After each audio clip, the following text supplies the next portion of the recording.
पंढरपूर येथून विठ्ठलाचे दर्शन घेऊन परतणाऱ्या भाविकांच्या एसटी बसला बुलढाणा जिल्ह्यातील चिखली येथे अपघात झाला आहे। या अपघातात बसमधील सुमारे 15 प्रवासी जखमी झाले आहेत, तर सुदैवाने या अपघातात कोणतीही जीवितहानी झाली नाही।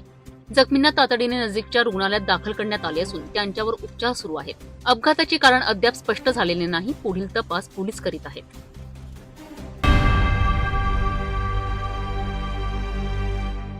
पालघर जिल्ह्यातील धनसार औद्योगिक वसाहतीमधील प्लॅटिनम पॉलिमर्स आणि ॲडिटिव्हिज या प्लास्टिक कंपनीत सकाळी 3 वाजताच्या सुमारास भीषण आग लागली। या आगीत संपूर्ण कंपनी जळून खाक झाली असून यात कोट्यवधी रुपयांचे नुकसान झाल्याचा अंदाज आहे। आगीचे कारण अद्याप अस्पष्ट असून अग्निशमक दलाच्या गाड्या घटनास्थळी दाखल झाल्या असून आग विझवण्याकरिता शर्थीचे प्रयत्न सुरू आहेत। सुदैवाने या घटनेमध्ये कोणतीही जीवितहानी झाल्याचे वृत्त नाही।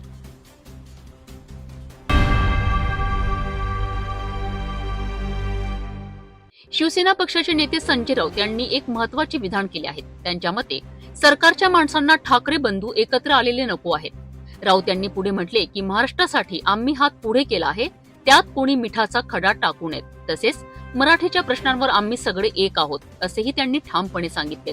राऊत यांच्या या विधानामुळे राजकीय वर्तुळात अनेक चर्चांना उधाण आले आहेत। विशेषतः आगामी निवडणुकांच्या पार्श्वभूमीवर ठाकरे बंधूंच्या संभाव्य एकत्र येण्याबद्दलच्या अटकळांना यामुळे बळ मिळाले आहे।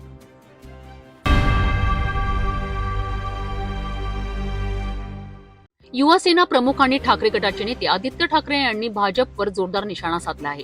महाराष्ट्र एकत्र येत असेल तर भाजपच्या पोटात दुखणारच असे म्हणत त्यांनी राज्यात महाविकास आघाडीच्या संभाव्य एकजुटीवर भाजपच्या नाराजीकडे लक्ष वेधलेत। महाराष्ट्रातील विविध राजकीय पक्ष एकत्र येत असल्याने भाजपला अस्वस्थ वाटत असल्याचा आरोप ठाकरे यांनी केला आहे।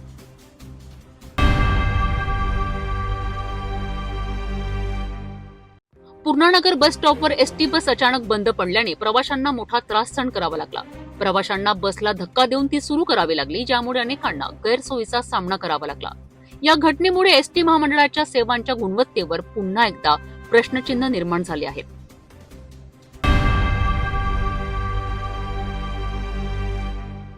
सांज जुलैला विधान भवनाच्या पायऱ्यांवर शेतकऱ्यांच्या विविध प्रश्नांवरनं विरोधकांनी जोरदार आंदोलन केले। विरोधी पक्षनेते अंबादास दानवे यांनी सरकारवर खोट्यांचे सरकार अशी टीका करत जोरदार हल्लाबोल केलाय। त्यांनी वीज सवलतीच्या योजनेवर फसवणुकीचा आरोप केलाय। दानवे म्हणाले की फक्त 100 युनिटच्या आत वीज वापर करणाऱ्यालाच सवलत दिली जात आहे, ही शेतकऱ्यांची फसवणूक आहे। शेतकऱ्यांच्या प्रश्नांकडे सरकार जाणीवपूर्वक दुर्लक्ष करत असल्याचा आरोप करत विरोधकांनी सरकारला आक्रमक इशारा दिला आहे।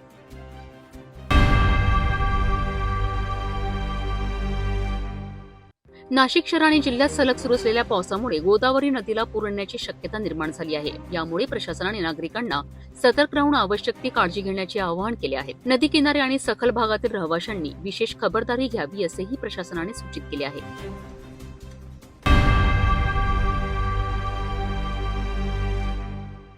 शेतीत आधुनिक तंत्रज्ञान आणि प्रयोगांचा प्रसार करून शेतकऱ्यांचे उत्पन्न दुप्पट करण्याकरिता प्रत्येक शेतकऱ्याला शेतकरी गटाशी जोडण्यात येणार असल्याची माहिती जिल्हाधिकारी आशिष एरेकर यांनी दिली आहे। महिला बचत गटांप्रमाणे शेतकरी गट तयार करून त्यांना कृषी विभागाकडून मार्गदर्शन केले जाईल।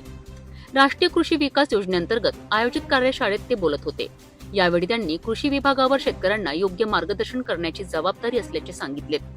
शेतीतून सध्या केवळ 15% उत्पादन होत असून ते वाढवण्याकरिता नवीन तंत्रज्ञान आणि पीक निवडीवर लक्ष केंद्रित करणे आवश्यक असल्याचेही ते म्हणाले। जिल्हाधिकाऱ्यांनी आर्द्रता पाहून फवारणी करणे, फळांपासून पल्प काढण्याचे तंत्रज्ञान शिकणे आणि बाजारपेठेनुसार पिकांची निवड करणे यावर भर दिलाय।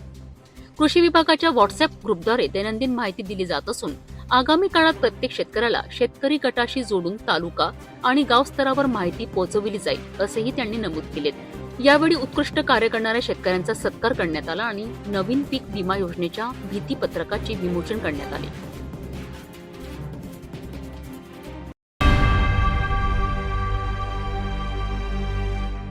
मुख्यमंत्री देवेंद्र फडणवीस यांनी महाराष्ट्र धर्म या विशेष पॉडकास्ट मालिकेचा शुभारंभ केलाय। या पॉडकास्टमध्ये महाराष्ट्राचा गौरवशाली इतिहास, संस्कृती, संत परंपरा, शौर्य आणि विचारधारेचे महत्त्व त्यांनी मांडले। ज्ञानेश्वर शिवाजी महाराज, सावित्रीबाई फुले आणि डॉक्टर बाबासाहेब आंबेडकर यांच्या विचारांचे वाहक असण्याची जबाबदारी त्यांनी अधोरेखित केली आहे। संत साहित्याचे अभ्यासक डॉक्टर सदानंद मोरे यांनी ही मुलाखत घेतली असून महाराष्ट्राची आध्यात्मिक पायाभरणी आणि उभारणी या विषयावर पहिल्या भागाचे प्रसारण झाले। महाराष्ट्र धर्म म्हणजे केवळ स्मरणरंजन नसून ती एक जिवंत मूल्यसंहिता आहे, असे फडणवीस यांनी सांगितले.